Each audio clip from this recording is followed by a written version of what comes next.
SeaWorld Orlando has just announced their brand new roller coaster for 2023. Given the park's recent additions like Icebreaker and the whole chain's recent additions that have been pretty great, the expectation is that SeaWorld has something great up their sleeve. Let's take a look.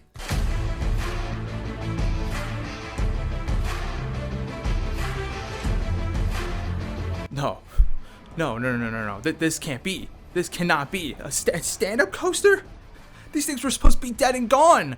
You moved the cemetery, but you didn't move the bodies, did ya? You only moved the headstones. Why? Why? No, but seriously, SeaWorld, are you trying to torture us? What have we done wrong to deserve this punishment?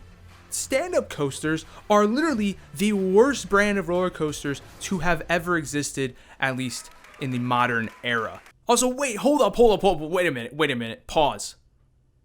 What is this clip art, word art, logo? This thing was probably made in 5 seconds. SeaWorld, you got scammed. Bro, I could probably make this in 15 minutes, and that includes the time it would take to look up the clip art that was used here. And I'm not even a graphic designer. I don't even know what I'm doing.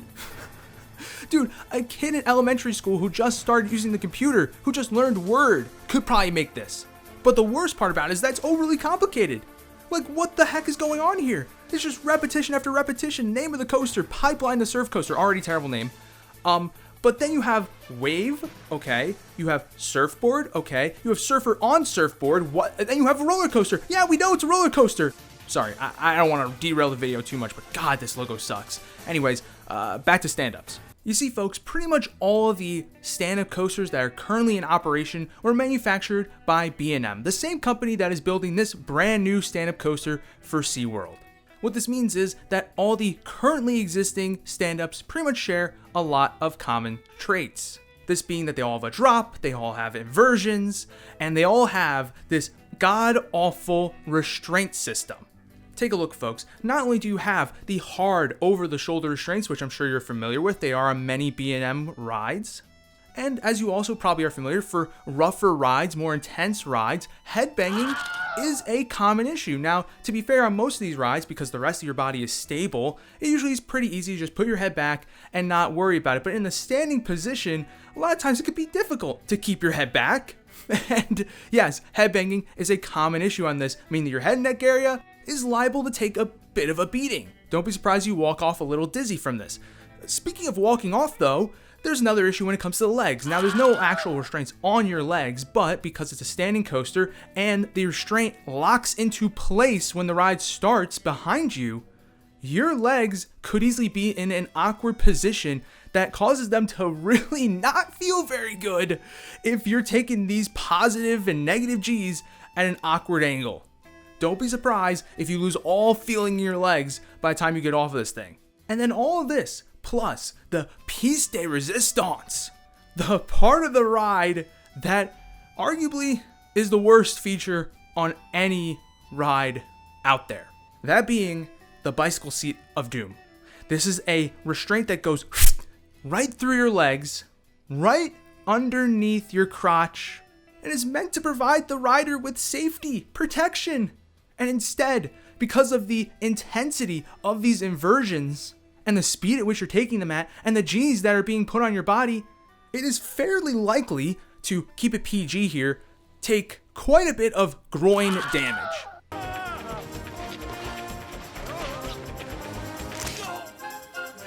So with this triple whammy of bad restraint effects, mixed with this relatively intense layout, you are getting an awful ride experience.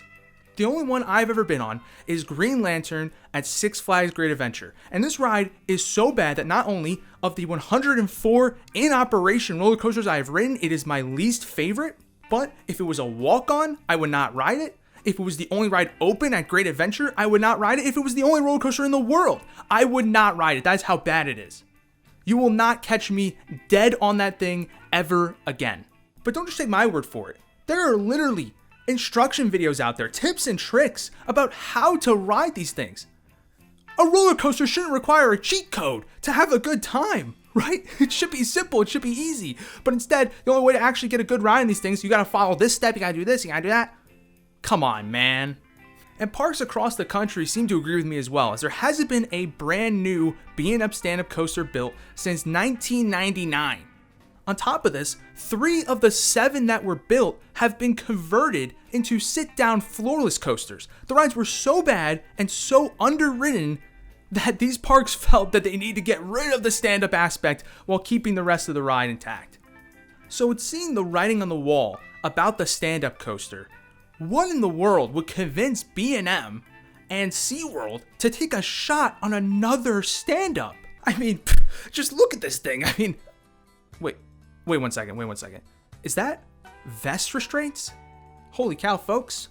They got rid of the hard over-the-shoulder restraints. Now you have this vest restraint. Now, I've been on B&M rides that have this, and, you know, if it is a little rough, you could get a little bit of a neck stabbing, but, quite frankly, it's a big step up from the hard over the shoulder, so that kind of addresses one of the issues.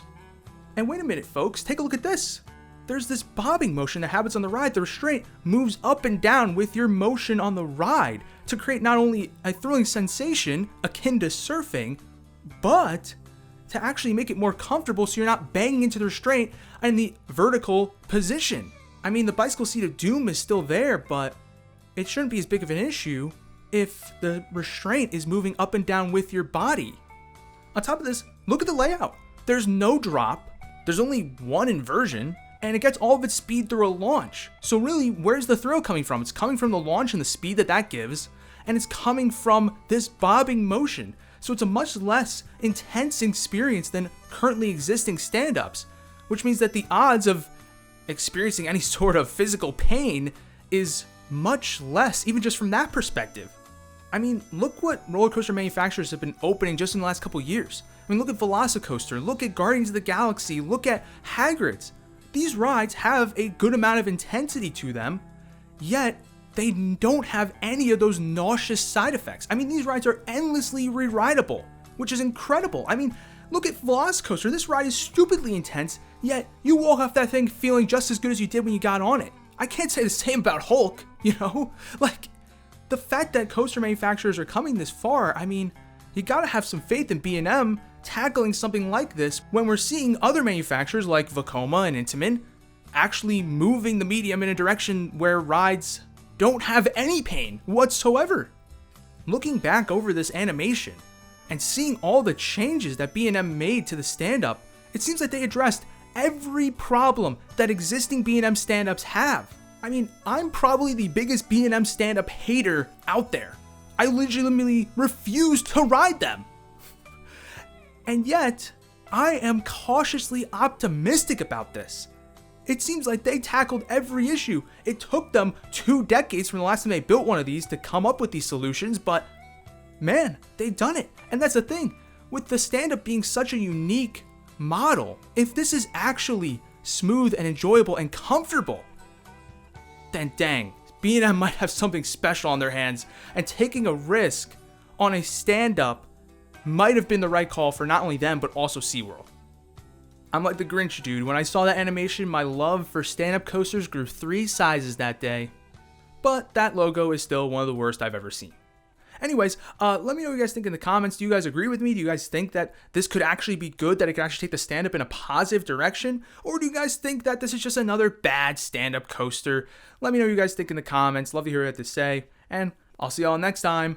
Peace.